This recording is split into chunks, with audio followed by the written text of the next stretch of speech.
Welcome to Caching in the Northwest. This is the official podcast of GeoWoodstock 18, right here in the great Pacific Northwest.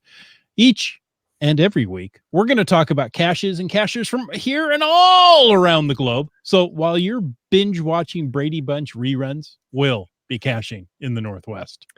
Well, of course, that means it's time to bring in our binging baboon. Some say Tim Hortons has a donut named after him. And others say Border Patrol references him simply as that guy. All we know is he's called Land Monkey. Hello, my friends. Hey, look at this. We got that guy. We got the whole cast here. Oh man, this is awesome. I love it when all three of us are together here. From this guy to that guy, welcome. That's right. And I'm stuck in the middle. With in you. the middle with you. That's right. Steelers wheel. Okay, next. Clowns to the left of me. Jokers to the right. That's right. Here I am. Now, is that your right or the viewer's right? I'm I stuck don't in know. the middle. I'm with kind you. of curious. So Yeah. we'll leave that open to the viewers on That's which right. side are clowns and which side are jokers. But while you're figuring that out, Any we midnight wanna- jokers? we want to let you know that tonight we are going to talk about the top 10 things asked on Google about geocaching. So Hey, we're gonna see how well the hosts can answer these questions. blue. Oh, wait. This Oh, is pink. wait, no, I wasn't ready for this. 42. That's right. And you know what? I also have to say one of the things we like to say off the beginning of the show is, a reminder that we appreciate the support of our patrons who help to keep this podcast coming each and every week. And of course, thanks to Landsharks, our corporate Denali level sponsor. And folks, if you want to know more about supporting the show, click that Patreon link over on the CachingNW.com website. Thank you. Over to you, Chris. Wow. Here I am, folks. You know what? What? We like glows. I like to glow. We should all glow more. Let's promise to glow this winter season as we're officially in winter. We're officially in fall, actually. Fall. But But yeah, yeah. But, Wow. you know, Yes, Chris is one season ahead of the rest of us, but that's okay. it's the time change. I apologize. that hasn't happened yet either. Oh. How do you know I'm not a time traveler? Well, that's true. I don't know that. I'm just really confused. That I know. And perhaps our folks listening are listening to us in those times, because it doesn't matter if they're listening now. They understand how screwed up I really am. Big sigh. It doesn't get any better. But what gets better are glows. That's the geocaching log of the week. Whether you read it, whether you wrote it, we want to hear about it. Why? I say it each and every week, folks, because great logs simply make geocaching better. Send an email or a field recording. That's a recording you do out in a field. Could be in a forest, could be on a lake, but lake recording just doesn't sound right. To feedback@cachingnw.com. You can call into 253-693-TFTC or use the voicemail tool right there on the website and show us how you glow. Do it, or we're going to throw Land Monkey out a window. Well,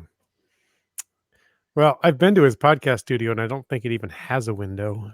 It's got a little one, and it's Yeah. like at ground level, so it won't It's hurt. not immediately close. Yeah.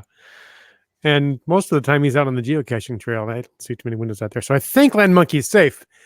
Be that as it may, we could still use your gloves. You could send them in like MC3 Cats did. This is a good one, I think. I haven't read it, but I think it's good. I know it's good. It's from MC3 Cats. How can it be bad? Because it starts out, gentlemen. So clearly it's addressed to the two of you. Wherever it is. It says, I have a glow from an adventure I had on the shores of Kennedy Lake. It's got a good name. This is at GC2X5GF, which is BC Parks 100, Kennedy Lake. And here's the log. Spending our summer vacation this year on Vancouver Island, visiting the Ucluelet area from Washington State. Hope I didn't mangle that. For this find, I have a story to tell. I started up above the beach by a huge cedar stump. Getting up to this vantage point required cat-like climbing skills, as the footholds were quite narrow and steep, with a drop-off that would definitely involve injury. Once I got up the hillside, I headed towards a very large cedar stump that's about the size of a 1970s VW Beetle. While searching around this mighty stump, I walked very close to a ground nest of wasps, not knowing it was even there. However, I inadvertently dropped my GPSR, which fell, landing centimeters from the nest. Holy crap. That's when I realized that the nest was there. So I cleared out of the zone while the wasps were buzzing in, quite the flurry, as their nest had some expensive piece of GPS technology fall out of the sky under their home. Remember Skylab, anyone? You can imagine how upset the wasps would be. I grabbed a very long stick and used it to kick the GPSR out of the nest. Once the chasing wasps left the GPS alone after several minutes, I went over to retrieve the expensive piece of geocaching hardware that I was not going to leave for the wasps to enjoy. After that excitement, I kept searching and searching around the huge stump without any luck. Fearing that the wasps would eventually take revenge on me, I decided it was time to vacate the area and head down to Lake Kennedy Beach. I found an easier way down to the beach, except now I had to follow a narrowing beach back to near ground zero. This required walking on exposed granite and ducking under large trees, and luckily did not fall into the drink. Now, on the sandy beach, I spent quite a bit of time looking around and under exposed roots of trees and in rock caves to no avail. I was easily into an hour searching it at this point, and no cache. With the start of the mystery at the museum, I need to find this cache, since there was a clue in this cache that I needed, so I wasn't giving up easily. I walked a bit further east when I spotted the cache. It was laying in the open on the sand. The lid was off of the cache and the contents exposed to the weather. The lock-and-lock container was full of water, and the log was mush and could not be signed. I retrieved a travel bug that was still in its plastic bag, as well as a pencil sharpener, and nothing else in the cache. With the box being full and of water and sand, I walked over to the lake to clean it out. Took the travel bug with me and removed the logo mush. Replaced the log with some Write in the Rain paper and put that in a baggie. Now, to hide this cache. Since I have no idea where the cache was supposed to be, I improvised on the spot. I've included pictures of where the cache was found and where it is now placed. From the original coordinates, my GPS had the cache at 100 feet away. The cache is now in a cave hidden up off of the sand, hidden behind a burnt piece of wood. This was one heck of an adventure along the shores of beautiful Kennedy Lake. Thanks so much for the adventure. How very nice. Hey, he did a little cache maintenance while he was there. Yeah, That's that's a Just good thing. happens to have a baggie and Write in the Rain paper. real geocacher. That's for Yeah. sure. He's prepared. That's true.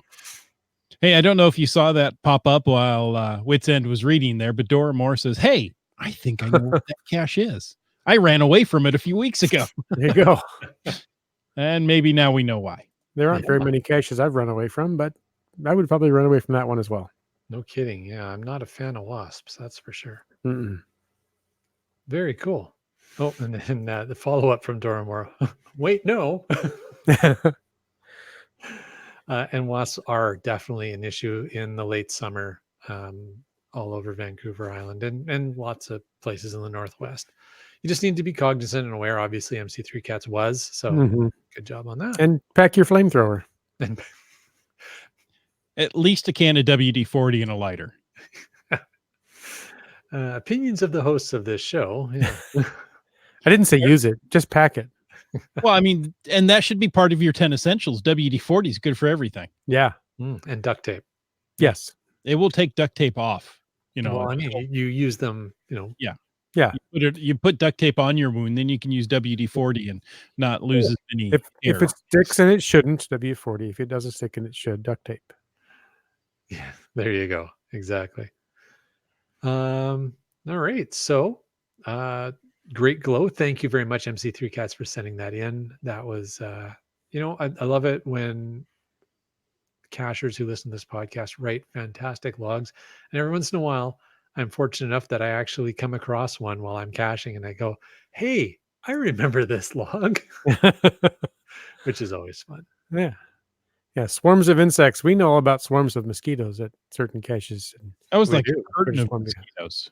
That was incredible. Yeah. Yes. Mosquito Falls. Yes. They're in Gold Country. Mosquitoes were just falling off the edge of that waterfall there. I Yeah, mean, I think they were actually. It kind of looked like it, yeah. All right. So do we want to move towards our topic for tonight? It looks like it looks like we got a little news from Chris of the Northwest. Threw something in there? Hmm.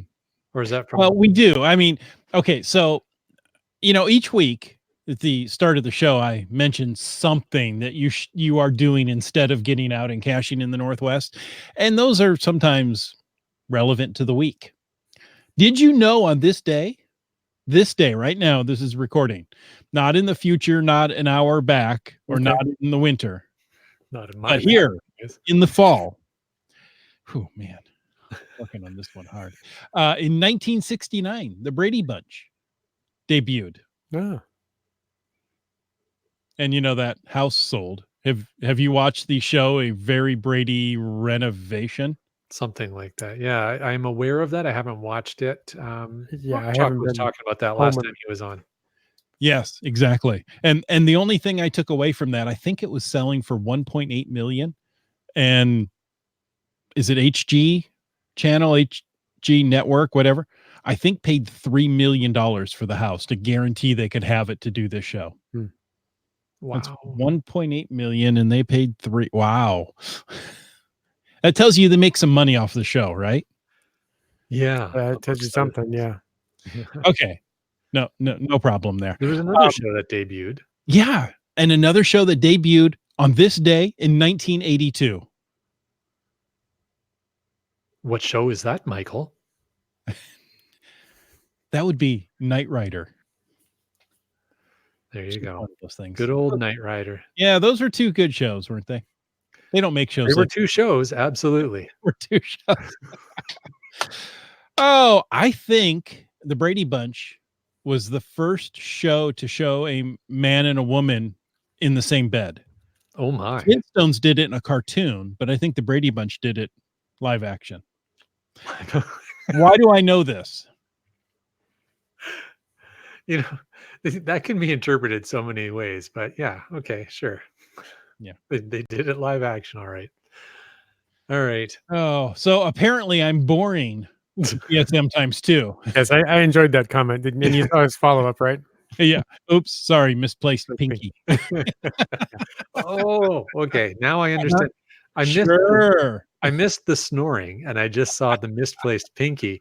Sorry. And I thought I just thought he was making the sound of a swarm of wasps. That's kind of what I thought too. Yeah. Yeah. There you go. So it's all good. MC3 Cat says perhaps WD-40 should be in my caching bag as well. Yeah. And a lighter. Should. Perhaps it should. I love that.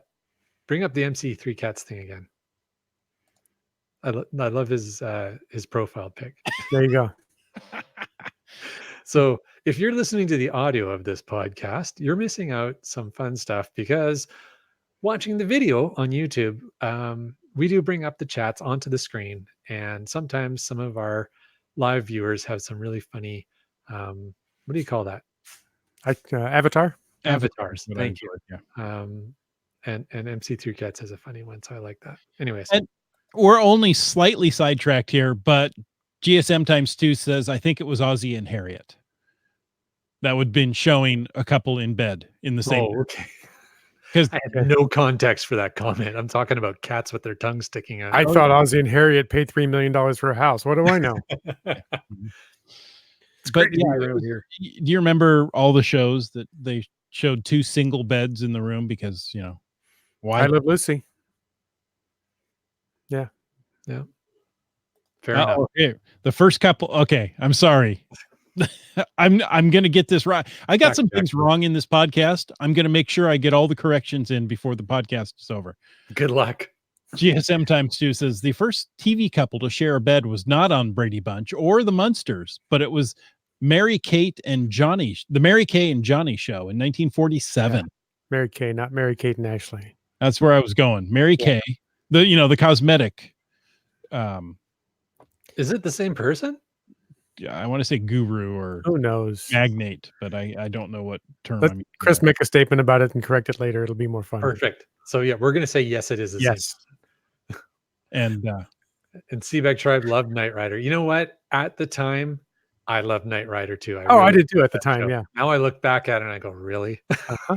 Mhm. Although Eric- I have Yeah. to say, speaking of things that you look back on and go, really? Very recently watching Star Wars Episode 4, A New Hope, and man, that movie holds up. Like, you want to talk about something that was made and just the quality was so far ahead of Mhm. anything else in that time. Yeah. Anyways, so Hey, we're entertaining MC3 cats. There you well, go. that's what we're here for tonight. So I'm Now, I glad. don't know if this is Knight Rider. He loves that show, or he loves our show, Caching in the Northwest. I'm going to say it's Caching in the Northwest. Oh, I thought he meant he loved the Mary Kay and Johnny show. Oh yeah, There you go, the Mary Kate and Ashley show. All right. that's where I tried to take it. I don't blame you. I would have went the same place. So a little bit of other news, and I think we mentioned this on the podcast a few episodes back, but I just want to remind people that the first few lead up events for GeoWoodstock 18 have been announced. What? They're not available to do your will attend yet. That's it's in the works, but Tuesday evening, leading up and most of the days leading up into GeoWoodstock, there are going to be some really cool, exciting events going on up in the Fraser Valley. So keep your eyes peeled on geowoodstock.com. See what's going on, man. All Nice. right. So tonight, Getting excited. yeah, it's going to be awesome. Obviously I'm excited, but yeah, I think it's going to be great. There's so much stuff going on. I know WSGA is working hard, getting a bunch of stuff. I don't want to tip their hand on anything, but I know they've got a lot of stuff going on, a lot of planning as well. I would say just put him on the spot. And if you're wrong, it'll be corrected before the end of the podcast. Awesome. So the WSGA is going to okay. So what we're going to do tonight, we're going to have a lot of fun here with this, I think. And we really want you guys who are watching live to get interactive on this, because we're looking forward to your feedback on this as well. But we're going to go through the top 10 most asked questions on Google about geocaching. So, we're going to go through these. We're going to give our answers. So we're not going to read out the official, air quotes, official Google answers. We're going to answer those questions for you. And your mileage may vary. I'm just going to say that right now. But it's going to be fun. It's going to be fun. All right. So question number one. So Are we ready with top Google question? I Number one. Number one. What is the point of geocaching? I just love the way that question's asked. First of What all, is the my favorite part is how it's phrased. What's the point? Why? What are you doing? What's the point of anything if you're going to go down that road? On the internet, you don't need a point. What's the point of geocaching? The point of geocaching is to have fun. That's the point. If you're not having fun, go do something else. You're not doing it right. Yeah, there you go. What's the point?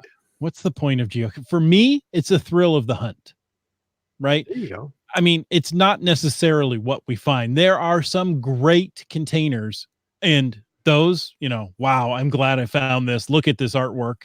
Look at the design of this gadget cache. But it's a thrill of getting to the log, whether it be just finding a well-hidden container or, solving that on-site puzzle or gadget cache. That's the excitement. Awesome. Putting my name on the log.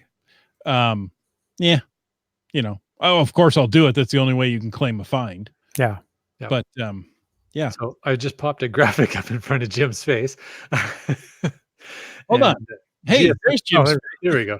GSM times 2 asked a great question. Is this the most asked question or the 10th? And we're, instead of often on top 10 shows, they go like 10 and then down to 1. We're actually going the other way. We're starting at number 1. So the most asked question about geocaching is, what's the point? So So there you go.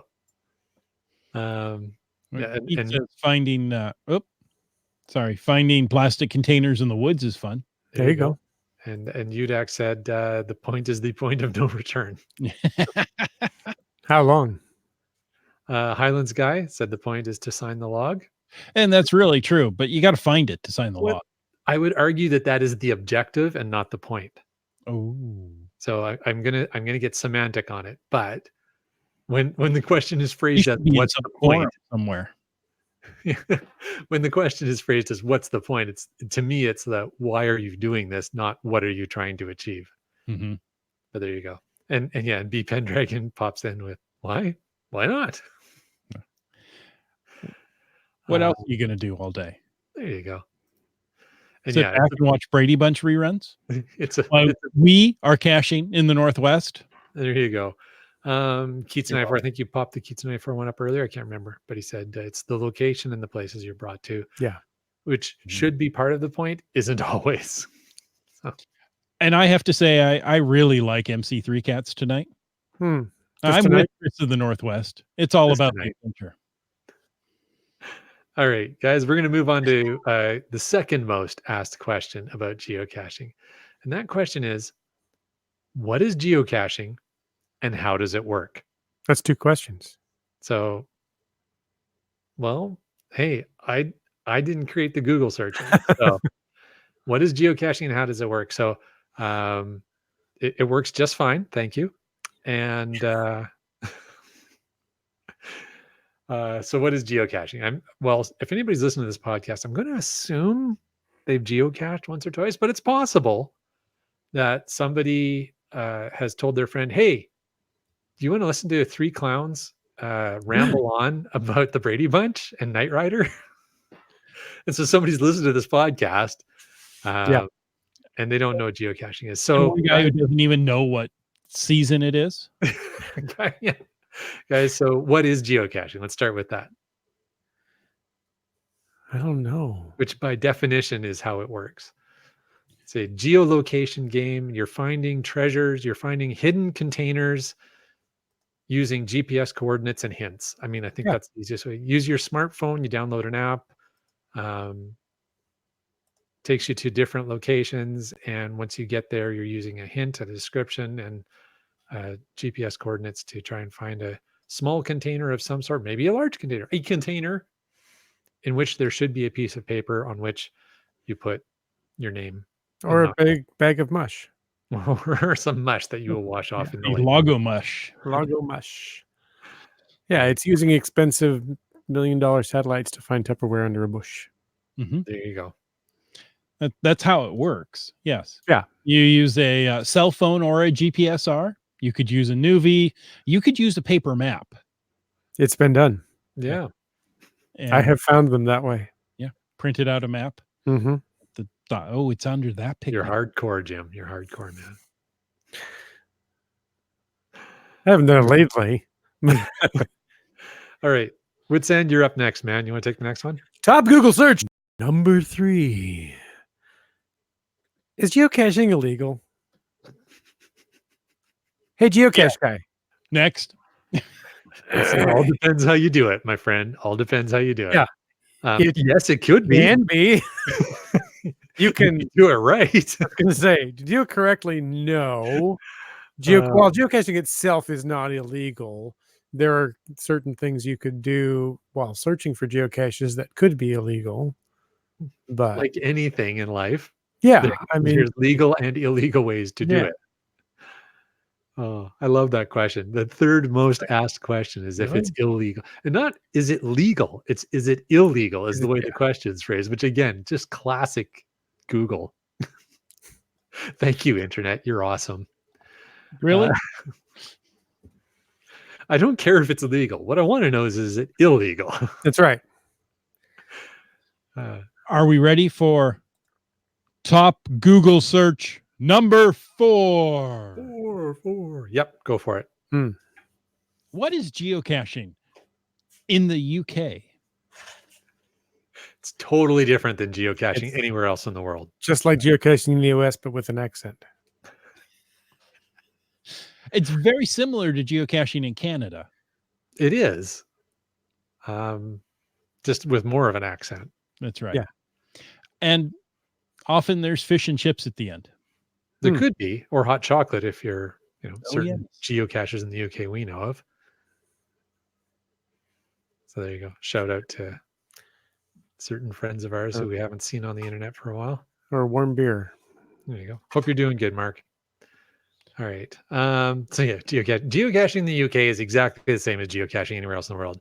It is a global game played regionally, which means that certain detailed guidelines of how the caches are hidden may vary slightly from region to region, but in general, the game is the same worldwide. What do you think of B. Pendragon's statement? It's a reappropriation of government spending to locate trinkets in the middle of nowhere. So it's a reappropriation of government spending to do the same kind of thing the government would do. Well, yeah. That's not the point. Yes, there you go. I like that. That's a good one. Very clever, B. Pendragon. Okay, number 5. Google search number 5. And again, just love the way it's phrased. Do people still go geocaching? No. No. Occasionally. Yeah. Once in a while. Yeah. Y- So you- yes. You know, there's like 3 guys on the internet every Thursday. Not actually geocaching Thursday nights, but No, just no. talking. But that's because people still go geocaching. What? that's right. It's Yes. crazy talk. Millions of people around the world go geocaching every day, Yeah. mostly on Saturdays. I would argue that. I do not think that geocaching.com has 1 million users. You don't think so? No. I thought they claimed they did. Over 1 million. Do they? I know they've got over 3 million geocaches. But I thought they were still in the, several hundred thousands. Hey, you got to bring up IHAM's comment. Wait, do the hosts other than the monkey actually go caching? No. No, we're not allowed to. You're allowed to. There are podcast rules that whatever you talk about on your podcast, at least 1/3 of the people, the host of the podcast, can actually do that. The other 2/3 are not allowed to, or your podcast gets canceled by iTunes. It's just That's how it works. Yeah. So the good news is I definitely do enough to make up for it. Yeah. Well, there you go on quantity over quality. I think I'm going to go just find the really good ones. Is that what you actually do? That's what I say I want to do. That's what you want to do. Okay. By the way, MC3 Cat says you can't just make up these questions. I didn't. You just can't. No, I searched them. Nope. They came from real people. Yeah. Real weird people, but Duct tape can't fix stupid, but it can muffle the sound. Top Google search question number 6 is, what should I bring geocaching? Land monkey, the Northwest. Okay. That's I bring a land monkey or Chris, because land monkey is, has found 25 gajillion and knows where they all are, and Chris of the Northwest will bushwhack through anything until he finds it. It's true. It's 100 feet this way. Hold on. Here, hold my beer. Hold my beer. Here I go. See, now I usually bring a wit's end because that wit's end can climb anything. And I can dial 911. I'll stay down here. You go.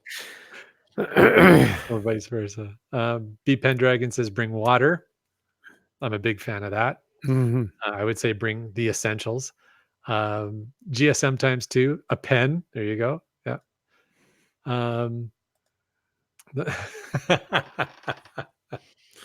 It's true. It's true. Yeah. Dora Moore says land monkey will climb trees if you give him 10 bits. I'm not going to argue with that because that will happen. MC3 Cat says you should bring WD-40, wasp spray, skeeter repellent, first aid kit, and a tall geocacher. All good things to bring. Yeah, this is a pretty well-rounded kit. I like that. Yeah. Well, we're starting to learn how MC3 Cats actually geocaches, By flamethrower. and he didn't say lighter, so it doesn't count. Okay, so not by flamethrower. Okay. All right, number 7. Geez, we're moving through this list pretty well. That's pretty good. All right, top Google search number 7. The question is, why should you never bury a cache? Because it's against the rules. So yeah, the obvious reason is because it's against the guidelines or the rules. Also because the logical extension to that reason is because you don't want people digging the whole damn place up looking for a geocache. Yeah. We're like reverse gophers. We're gonna make holes everywhere looking for this sucker. Nope. Hey, dig. It says right here. How deep should I go? 6, 8, 10 feet? Just keep going. Get the tractor. I just put up fence posts and I'm digging down 2 feet to put the concrete. That's A it. lot of work, right? Yeah. I don't necessarily want to bury a cache. There you go. So yeah. So He asked if he could borrow my postal digger. I'm like, please take it. There's nothing but work attached to that thing. sorry, a postal digger or a post hole digger? Neither one. It's a PhD. That's my PhD. I was using Jim's PhD the other day. Yeah. Nice. Actually, my son was. Yeah, that's the best way to do it. My swimmer son who has incredibly strong shoulders. Perfect. Yeah. B Pendragon says, suddenly, China. That's right. Yeah. Why should you never bury a cache? Because there are enough shallow graves in the world. Oh, jeez. Right. I like you, Dax. Bring that one up. Never bury a cache because a dog may confuse it with its bone. Good advice. Good advice. And of course, Keats gives the actual real reason, which is that it damages the earth. So don't do it. Wait a minute. So my dog digs holes. Is my dog damaging the earth? My dog has fleas. You have the only dog in the world that does that, Chris. So. I know. Yes. So the thing is, there's enough natural reasons why holes are dug. We don't need to add artificial reasons just to play our game to dig random holes all over the place in parks would probably be a bad idea. That's true. All right. Okay. Are we ready? I think we beat number 7 to death. So yeah. And buried it in a shallow grave. Buried in a shallow grave. Yeah. Top Google search number 8. Eight. Wits End. We're trying to live up to your great after show. Yeah. Doesn't take much. And here's a question. This is a very good question. In fact, videos have been made about this very question. Does geocaching cost money? Yes and no, but mostly yes. Does any hobby cost money? So let's say you want to go hiking on the weekend. You know what? You can go hiking. There's no cost involved with hiking. Except getting yourself to the trailhead and making sure you have the proper supplies, ... which is also known as an ellipsis. Ooh. But does geocaching cost money? Of course it does. Yeah. Now, simply put, you can pay $30 a year. Can you still do the what is it, $5, $6 a month option? I don't think so. That's gone away. I'm pretty sure you can only buy the annual subscription now, which is $30 US per year, which when you split that over 12 months, that's really not that much. I mean, in reality, you can go to geocaching.com and create a basic account for free. You can play for free. And you can download an app to your smartphone for free.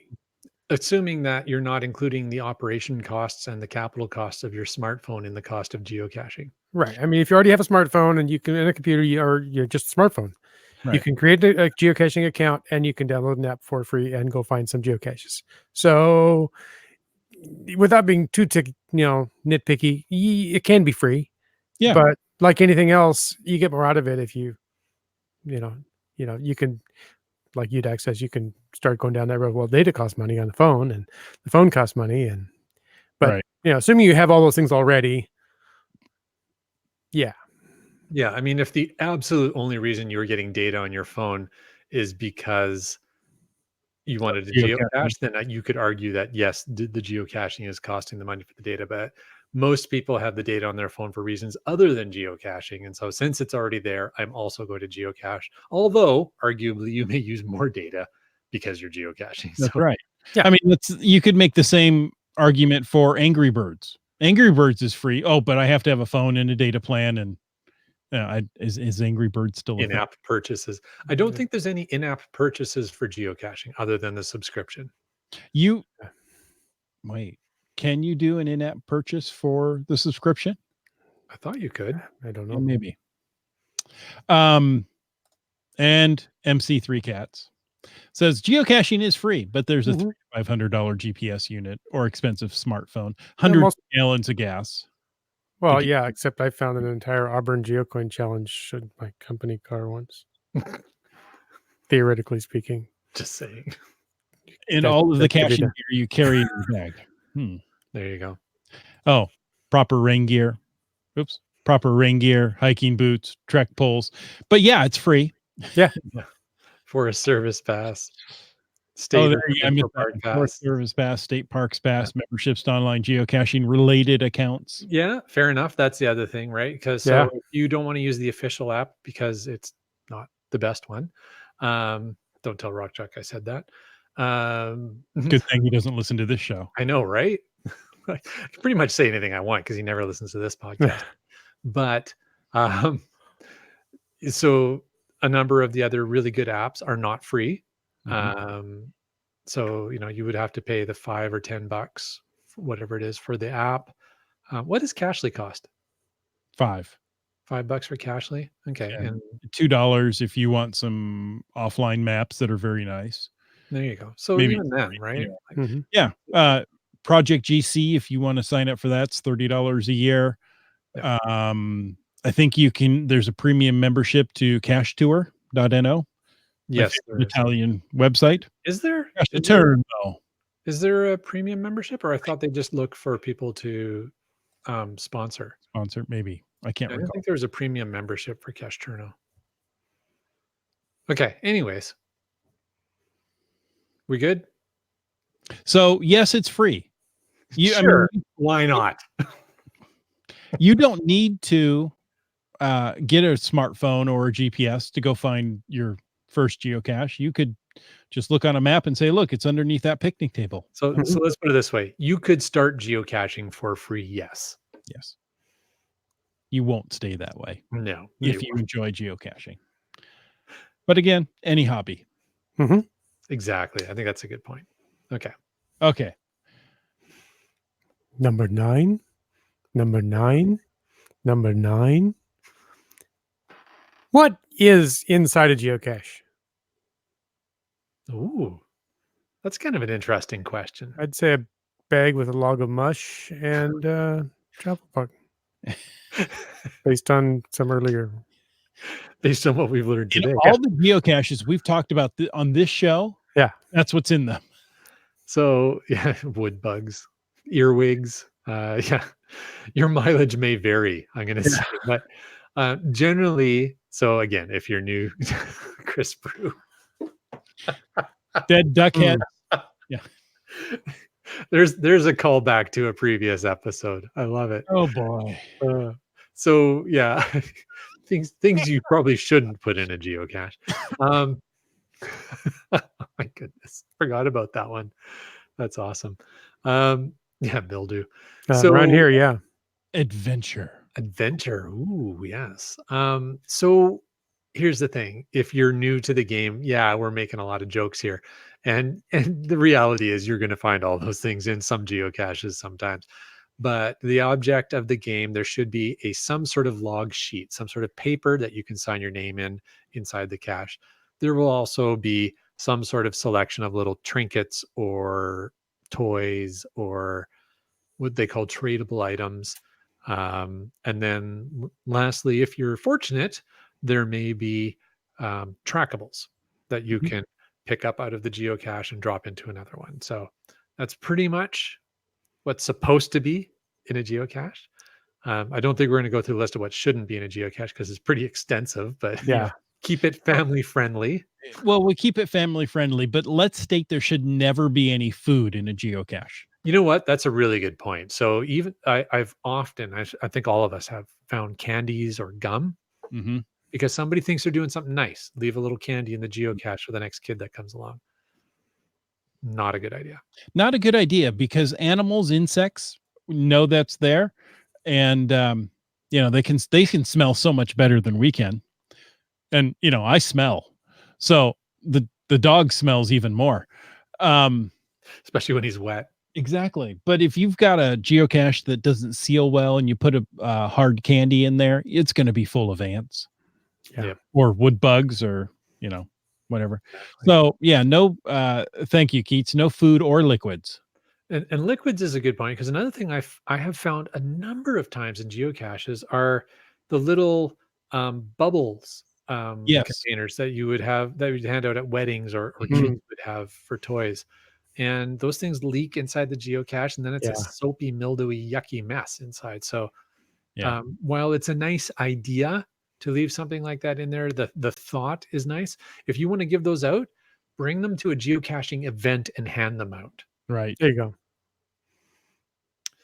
And Um, speaking of liquids, one thing I started doing, you can tell me if this was not a good idea, but how many times do you get a package? Usually it's a piece of electronics or something, and you get a little packet of silica gel. It says "Do not eat," because that's an absorbent to absorb moisture, right? Instead of just chucking them with everything, all the other packaging materials, I started saving them and throwing them in a cache or two, hoping that maybe it'll absorb some of the, not anything that leaks rainwater stuff, but just the condensation that builds up in this moist climate we live in. yeah. So I've heard varying reports on the effectiveness of that, but Okay. I still think in general it's a good principle. I think the problem is where we live. Yeah. Um, Yeah. so being in the Pacific Northwest, the amount of moisture that gets Yeah. It's probably not even an issue in Phoenix. yeah, right. So Mm. or in some of these other warmer climates, that silica gel is going to be just the right amount to take any little bit of moisture that builds up in the cache, and deal with it. So that works out okay. But in the Pacific Northwest, when something gets moist, and I'm Yeah. doing air quotes, the silica gel is not going to keep up with it. So I think it's an What if you okay idea, and they probably work well during the summer. But what if you buy it once at Costco and just put a 5-gallon bucket of it out with a log sheet? there you go. I mean, Dry yeah, I it was gonna in say there. it works fine during the summer, but once you hit, this season, winter, Yeah. if you're Chris, because we just bypass fall. Yeah. Um, Make one mistake at the beginning of the podcast. I don't even remember autumn. It just went right on by. I think there's probably good reason that you just assumed that we didn't get autumn this year, Chris. So I was trying to avoid a fall. Hmm. there you go. But yeah, so all good stuff. I want to do a callback here. Udak made a great comment about um, What's in a cache? what's in a cache. Yeah. Memories. Yeah. Memories are a great thing to have in a cache. I like that. Mhm. Nice, nice Mhm. answer. Um, Now I got a song in my head. there you go. Okay, so that's what's MC3 Cat says, more importantly, make sure that the container that previously had candy or food in it is cleaned out thoroughly. Mm, And I'm gonna go a step farther. okay. I'm gonna say don't even use it. There's a ton of peanut butter jars out there, and they seem to be okay. But I'm thinking, even if it's been through the dishwasher, I I think an animal can still smell that. They can. I've found so many peanut butter jar or peanut butter. I'd say jar, but it's not glass, but the Right. plastic peanut Container. butter containers, Whatever. Yeah. which are great containers in the sense that it's just the right size. Yeah. Mhm. It's already brown, so I mean, it's like everything going for it. Um, so the What you're problem looking for is a brown container. is, yeah, Okay. Never mind. the problem is though that peanut butter scent, even if you can't really smell it anymore, as Chris was saying earlier, the sense of smell of the animals is so much more acute. So many peanut butter containers I have found with teeth marks in them, right? Like, Yeah. it's, I don't know. It seems like a great idea at the time. I think ideally it's not the best container. That doesn't mean people are gonna immediately stop using them. They're gonna get used forever. Mhm. But yeah. And, for the most part, they seal well. They seem to hold their shape. Yeah. We were just mentioning Arizona, eh, what we have to deal with moisture, but, they could have 120 degrees there in the summer. That's Mhm. gonna melt containers, right? Or So, make them super brittle. Yeah. yeah, Like exactly. plastic. Yeah, that's true. So, I mean, there are things that, the food containers are designed well. I'm looking at a pet tube here, a preform. Oh, okay. Mhm. Yeah. That's a great container. Now that's Never remember that term. Whenever somebody says pet tube, I have no idea what they're talking about. Oh, that's what I've heard it referred to as the type of plastic. Yeah. It's Preform. polyethylene something. Yeah, polyethylene, 18 syllable word following that. Um, but yeah, this is before food is put into it. Polyethylene terephthalate. That's easy for you to say. Let's see. MC3 Cat says, I found a mint container in Renton, a mint tin, that was full of ants. Mints are Ew. long gone, but the smell of the mints, not. Not. Oh, yeah, that would not be fun So, finding that. And- And I think that's the other thing, right? Yeah, nibbled lids for sure. nibbled That's lids. the other thing of not using containers that are going to attract animals or worse yet, insects. Mhm. I mean, worse for the cacher who comes to find it. Polyethylene terephthalate. Thank you. That's not the one I was going for. Here, this Whatever one. Jim said. Yeah. Chewed by porcupines. Yeah. Okay. Well, there you go. Right. And that's Doramore was back east in Ontario. That's where she found those. Plywood. Um, If it's a wood container, there are termites and yeah. animals that'll chew on it. So, Yeah. Well, where I was going to go with my earlier comment is like please, I'm sorry. there's one aspect of don't hide things that are going to be bad for nature, bad for the animals themselves, and animals chewing on plastic is bad for animals. Um, the other side of it is, as a cacher, especially if it's a new cacher and they go out and they find this container and they do something like what MC3 Cats was talking about, they open up or they go to find, oh, here's the container and it's crawling with ants. Like that's going to turn somebody off the game pretty Yeah. much immediately. So yeah, things to think about is the experience of the people who are coming to find your cache, as well as being responsible to nature. But aren't you helping nature by doing anyway? Um, By not digging holes, yes. Yes. oh yeah. And somebody mentioned lock and lock containers. I just want to also throw out that lock and lock containers really only seal the moisture out if you lock all the lock and locks. Yeah. I've found too many lately with the lid half off. It's just, Or even if there's, the paper log is going through there, yeah, you can seal the lid around it, but water is going to wick in through that paper. yeah. And Yeah. Well, So- that becomes a whole conversation about maintenance, right? So Yeah. so if peanut butter jars attract animals, do ammo cans attract bullets? I guess it depends where you live. Your mileage may vary. Having ants in your pants? Or having no ants in your pants is a good caching day. That's right. Because, Hard to argue with that. I don't know if I've ever had ants in my pants. I mean, actual ants. It's no fun. IHAM also had some good advice about the gaskets on the lock and lock. And bring that. There you go. And Oh. wipe the gasket clean on the lock and lock. Yeah, I've had to stop Chris from licking them clean. It didn't end well. No, that's Land Monkey that licks every cache he finds. Oh, For that's right. luck. All right. Can we move on to number 10? Number 2? Oh, that's not binary. Here you go. Top Google search number 10. So here's our last one for the night, you guys. You've been very patient. Hopefully you've endured through this episode. And if you've gotten to this point, you will now have the absolute pleasure of us discussing the 10th most popular question asked on Google about geocaching. And that question is, Why is geocaching dangerous? Oh, because Not people are geocaching dumb. dangerous.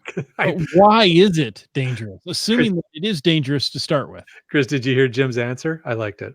Please, Jim, go ahead. Because people are dumb. Here you go. Oh yeah. A person is smart. People are dumb, panicky, and you know it. Is it worth it? Oh yeah, it's worth it. You can stand it. If you're tough enough. If you're tough enough, that's what it is. So yeah, as Chris said, I just love the way the question is phrased. It's not is geocaching dangerous? No. There's just an assumption that geocaching is dangerous. So now they just want to know why. Mhm. And I think it goes back to one of our earlier answers. It's all about how you do it. Yeah. Yeah. If it's dangerous, you're doing it wrong. Yeah. Well, yes and no. I mean, there are terrain ratings on geocaches. That's right. So if you're going after a terrain 4 and up, wasps. There There you go. That's why it's dangerous. That's one of the main reasons. UDAC says it's dangerously addicting. Yeah, good point. Good point. Oh, bring up GSM times 2. Keats, the bridge trolls. I like this one. Because you cannot walk and look at the GPS at the same time. Don't take your eyes off of the supposedly flat ground within 100 feet of your car. There is no flat ground in nature. Yeah. You can Agreed. step in a hole. I'm just saying. And rocks are slippery. Yeah. Yes. So yeah, there's absolutely a lot of really good reasons why geocaching is dangerous. Why? Yeah. Well, I hear tell that you'll start talking to guys on riding lawnmowers. Well, Never you only do it once. Don't Yeah. trust them. And you might get a ride from a stranger. That's right. Yeah. So yes, lots of good answers. Keats had a boulder fall near where I was searching. I chose to DNF that cache. Seems like a good choice at that point in time. The So log. why is geocaching dangerous? Geocaching is dangerous because you are going outside of your house. You're going outdoors. You're going to go into nature. Nature is dangerous by its very nature. Oh, don't most of the accidents happen at home? Yes, but nature wants to kill you. Yes. Yes. It's entropy. Ooh. So yes, I love it. This question has brought up the best answers out of our live chat tonight.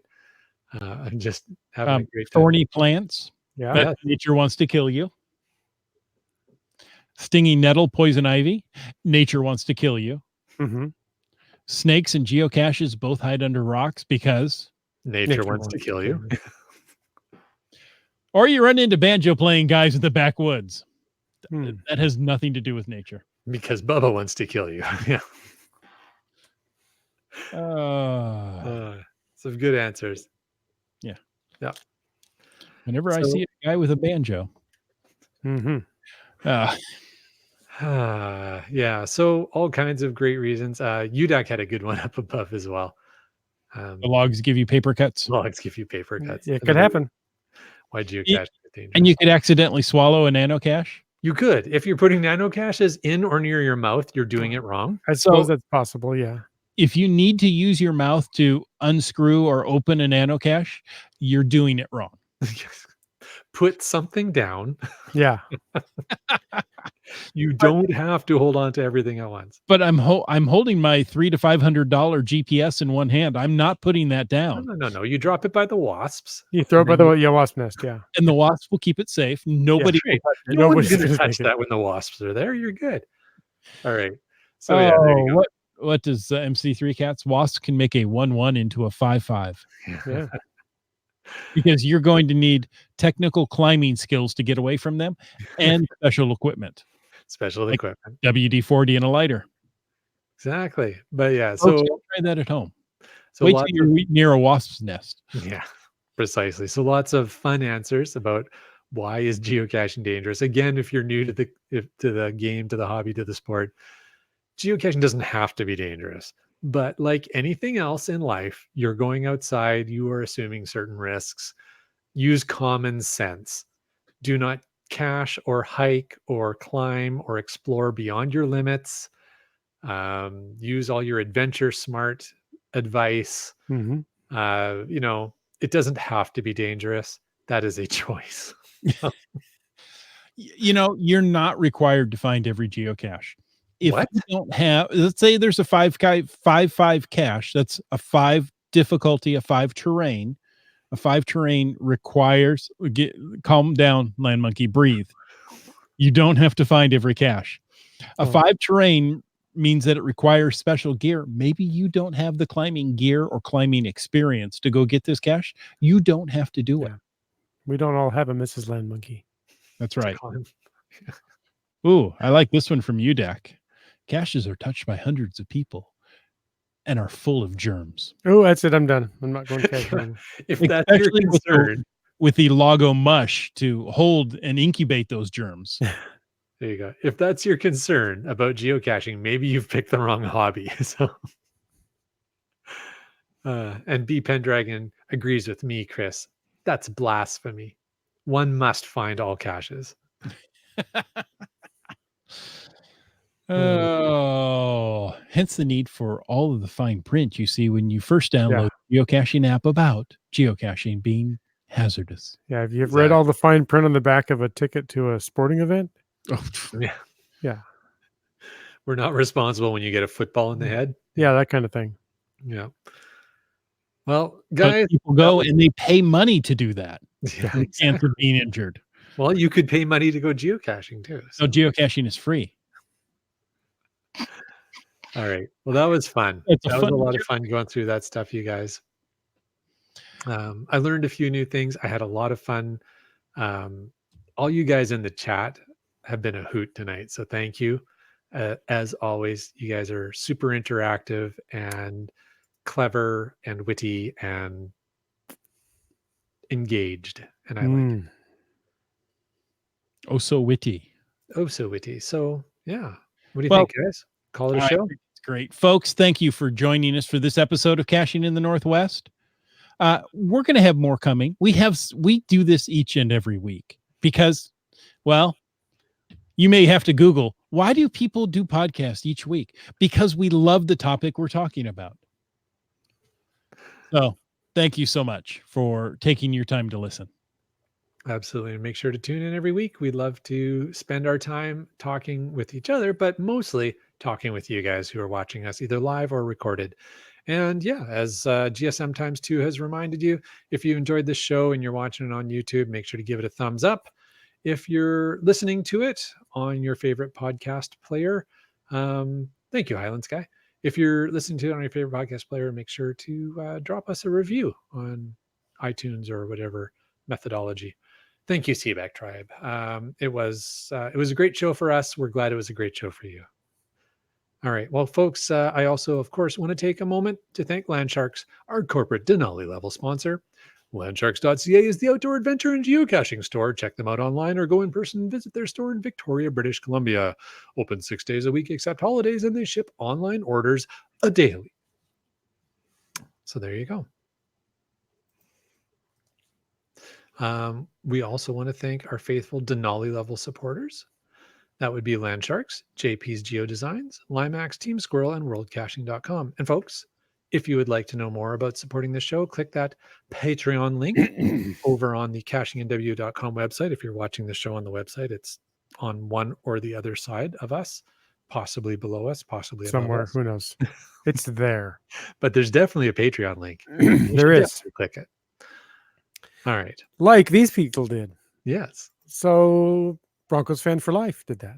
Sprouter, Camp Clan, Take Magnet, Kev MacD, Subway Mark, Doramore, Dune Buddy, Kid Vegas 19, GeoNav Pros, Winos, Seattle, Ackerdoc, Billy Robson, Genies, Unteus, Keats 94, Trexer, 0, MC3 Cats, Kennel Barb, M Nerve, Wet Coaster, and Greenwords, Sege Hove, Alarobic, the keepers of the cash flow, Highlands Guy, the Geo Travelers, Boomer 365, GSM times 2, Kitty Quest, and T. Sayer.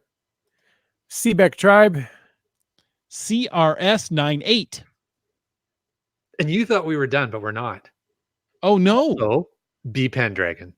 Ah. And you know what's great? So many of those names we just read, we saw in the chat tonight too. That's right. We did. We super appreciate the weekly support of being in the show and the monthly support of being a patron. All of that means so much to us, you guys. And we also love it when we get the opportunity to see you guys at events. So if you see us at an event, please come up and say hi. If you see Land Monkey on his commute to work, pull him over and say hi. Especially if you're a law enforcement officer. That's so much fun. Yeah. He really needs that to help stay awake on those early morning drives. He gets so sleepy. A little shot of adrenaline just makes his day. Thanks, bud. Hey, no problem. We're just here to help. I'm just trying to keep you safe. You're here for something. It's there for something. Well, until next week, where could people find you guys? Land Monkey? Well, as you can see on my screen, at LandMonkeyGC. That's our Twitter, Instagram, and Periscope handle. So definitely follow us there. We'd appreciate it. There's always great fun content coming out all throughout every week. Every couple of days, there's something new popping out there. On Facebook, it's Team Land Monkey. And on YouTube, as a matter of fact, just before this show, I was working on our next episode. So really excited about that. And you can find us LANMONKEY, Land Monkey, on YouTube. Wits End, my friend, so glad to have you back on the show again. Well, thank you. So if people want to find how to stalk you on the internet, I'm pretty easy to find. It's pretty much Wits End everywhere. Wherever I can find it, that's where it is. You've really cornered that whole market, haven't you? Well, I tried. I have a few I couldn't get, but Instagram, I had to spell it funny. But if you search for Wits End, it'll come up. How about Chris of the Northwest? Well, I got Caching NW most places. Instagram, it's Caching in the Northwest. Head on over to cachingnw.com/host. You can read our bios because, they haven't changed in years, so they're very interesting. And you can find all the links that we just mentioned. But most of all, as I started to say earlier, thank you for taking the time to listen to this episode of Caching in the Northwest. Please don't forget that you can be part of the show. You can call into 253-693-TFTC. Leave us a comment. Ask us a question. You know what? You could send us pirated DVDs of the Brady Bunch any time of the day or night. You don't have to pirate them. They're in... I was going to say, maybe don't pirate them, but you can send us DVDs of the Brady Bunch. Okay. I want the entire box set. Do you now? No, I really Careful don't. what you ask for. Because all I would watch is Marsha. Send it to him on Laserdisc or beta tape. Ooh. Because he does have those players. You got to love syndication. Let's just move on, shall we? Of course, you can email us at feedback@cachingNW.com. That also works for your glows, folks. Your support helps keep quality shows coming. If you like the show, click on the Patreon link on the cachingnw.com website and subscribe on iTunes, Google Play, Stitcher, and more. Give us a thumbs up or even an honest review. The show's produced by Chris Umfenauer, Jim Paulwitz, and Jay Kennedy. It's licensed under a Creative Commons Attribution 3.0 license. Copyright 2019 by Chris Umfenauer. And now, folks, we ask you to stay tuned for The After Show. That's what we try to produce with our voice each and every week, and we just can't do it. Yeah. Now, I know there's some FATASes. That's for the after show. You use the hashtag FATAS. And, searching through it used to be so much easier than it is now. Well, we don't have our chat lackey tonight. No, we're lackeyless. We gotta do all this work ourselves. Doramore says, I crashed a motocross event to find 2 geocaches last weekend. Which, why am I not surprised? MC3 Cat says your priorities were definitely in order. 6 seniors were crawling under the grandstand during the announcements. No one seemed to notice it. Wow. How did they get out of the retirement home? Oh, burn. It was the perfect camo. Oh. Oh my goodness. No, I meant the seniors, not Doramore. Oh, Yeah, I saw that. I'm going to answer him. Okay. B Pendragon has Fatas here. Oh, well, not if we all click it at the same yeah. time. You have to read really quickly. Just pause the video. No kidding. I haven't been clicking nothing. No, Chris and I are fighting over who gets to click on. I things. want to click it. No, I'm going to. You told me I was steering tonight. So Did I? I thought there was a steering committee. yes. Well, we are steering by committee. That's why it's going so well. Ah. All right.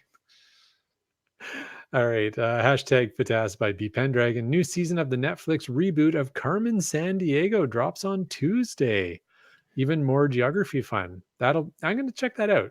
I think that could be geography fun. And I remember good old Carmen Sandiego. Where in the world is Carmen Sandiego? Mhm. So, yeah, Wasn't that one of the best theme songs ever? That beats It the Brady was. Bunch or Knight Rider.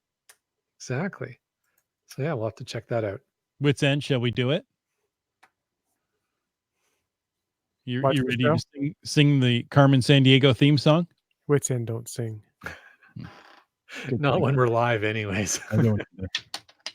Land Monkey is the one that sings his own geocaching handle. Sing it, Land Monkey.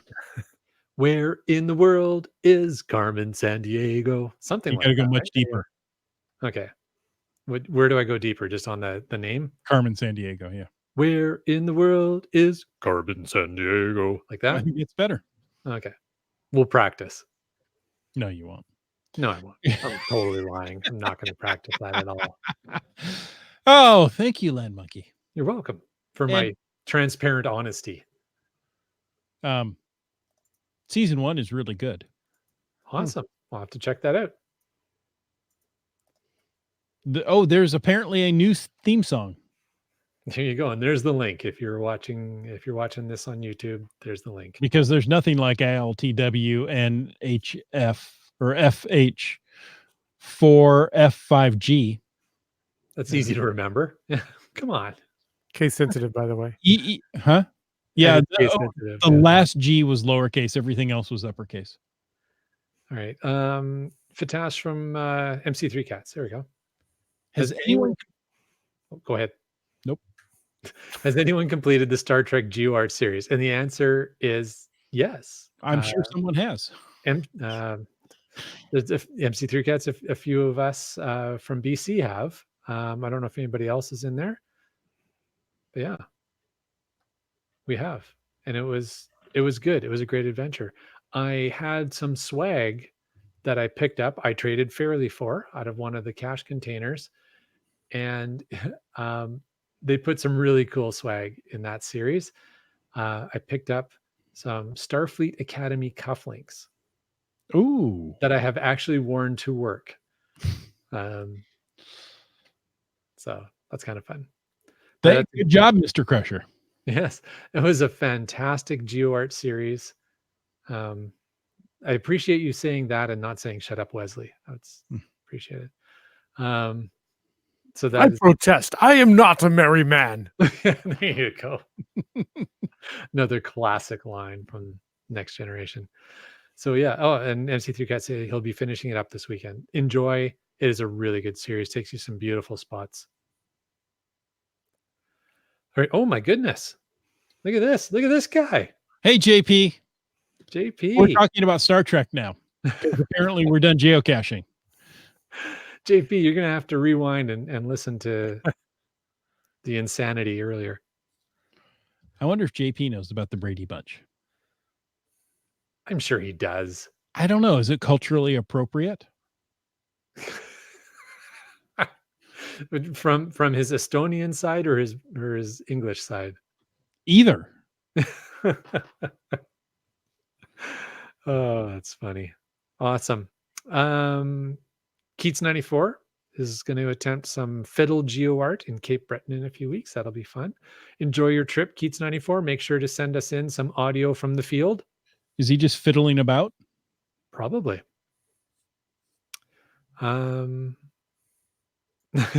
JP wants to know if he has to admit to his answer or not. Yes, you do have to admit to it. Absolutely. Oh, this will be interesting. Yep. Anyways, what else we got going on? Was there anything else? Did I miss something? IHAM says the favorite answer to the question geocaching free still has to be the video from the GIF 2017, Yeah, that was a good. which he puts in the link. Shall we read it out loud? Go ahead, please. That makes great audio. Have you had your smartphone read to you a link out loud? No, this doesn't seem like something that would work. It doesn't really. Anyway, so the abjap Uthro. Ooh.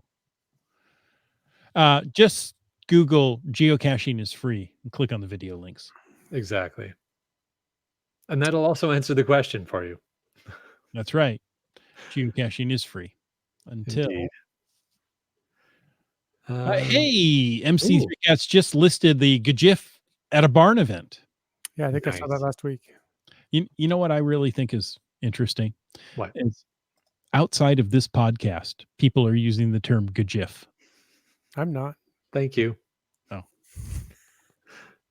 It's November 8th, 2019. Today is September 26th. I said November, didn't I? Yes. Okay. But I'm telling you what today is. That makes it fall. Oh, I see. In case someone's listening to the audio and it's been a little while. Okay, gotcha. All right. If Skippy is like, did I say that wrong? Why are you? No. Okay, MC Cats hosted a GIF event last year, and it was very nice in the barn. Very cool. That sounds like a lot of fun. I haven't. I don't think I got to a GIF event last year. I know. I haven't hosted one for a couple of years. I've been busy with other projects. So here's shouting out to anybody in the. That wasn't last year, was it? That was 2 years ago. That was 2 years ago, yeah. Anybody in the Metro Vancouver area, I would be delighted if you hosted a GIF event. So I can go. I have to go. Free popcorn and candy again this year. Bonus. It's too bad that's so far away from me. Well, it's free popcorn. Geocaching is free. There you go. Free Just popcorn and candy. All you have to do is get there. You were coming down this way anyway. Eventually. All right. So what do you think? Shameless plug. I have a few GCF US Mardi Gras and poker chips. Poker chip AE geocoins for those that are wanting. There's some words in there I don't quite understand. Okay. I have a few geocaching or Geocoin Fest US Mardi Gras and poker chip AE. After Effects? I'm not sure. I feel like I should know what this means. Yeah. But anyways, if you want some of the, and I've seen the designs. I've seen these online on JP's Facebook feed. They're fantastic. They're beautiful looking coins. So if you want to get Geocoin Fest Mardi Gras or poker chip Geocoin, contact JP. JP's. And why wouldn't you? Yeah. Well, people want to know, how would we contact? There you go. The question's out, JP. Oh, artist edition. That's what AE is. So that's like that sounds even more special. Yeah, there you go. Very cool. There's the two designs that he created for the events. Keats wants to know, how many people pronounce one letter with two different sounds? GIF. We hope more and more. Yeah. Although still my absolute favorite memory around the use of the term GIF was when we had the lovely ladies from HQ on. And the look I got the first time I said it live on the podcast from them was just classic. And then their very intentional point of pronouncing it the way they would like it pronounced. So yeah, plenty of people. Facebook is the easiest way to get a hold of John Paul Barr. There you go. There you go. So if you're looking to get hold of JP, look at John-Paul BARR on Facebook. Or JP's Geo Designs. Or JP Geo Designs. He'll get back with you quickly. Your email or message is important. Awesome. Artist edition. That sounds so good. Yeah, I know. I like that. We need more artists. We need an artist edition of this podcast. I think this was it. Ah, okay. That's what the after show is. Yeah. Well, there you go. It's like the bonus content on the DVD. Yes. If bonus isn't always a good thing, yes, No. absolutely. Well, that's the outtakes, the blunders. So no, they're not good things. Yeah, by definition, that's what makes them good. Love it. All right. So call it a night. It's very diplomatic pronouncing it both ways. It's At the the same time. Canadian way. Jif Peanut Butter and GIF Geocaching Film Festival. Good GIF. Good GIF. Well, It's like there's 5 still minutes. arguments over graphic interlace format. So And the inventor of it says it's one way and people say no, it's not. You can't argue. Well, it's the internet. The internet was designed to argue. that's Hey, right. folks, thank you so much. And until next week, grab yourself a big jar of peanut butter and go to town and get out and get caching in the Northwest.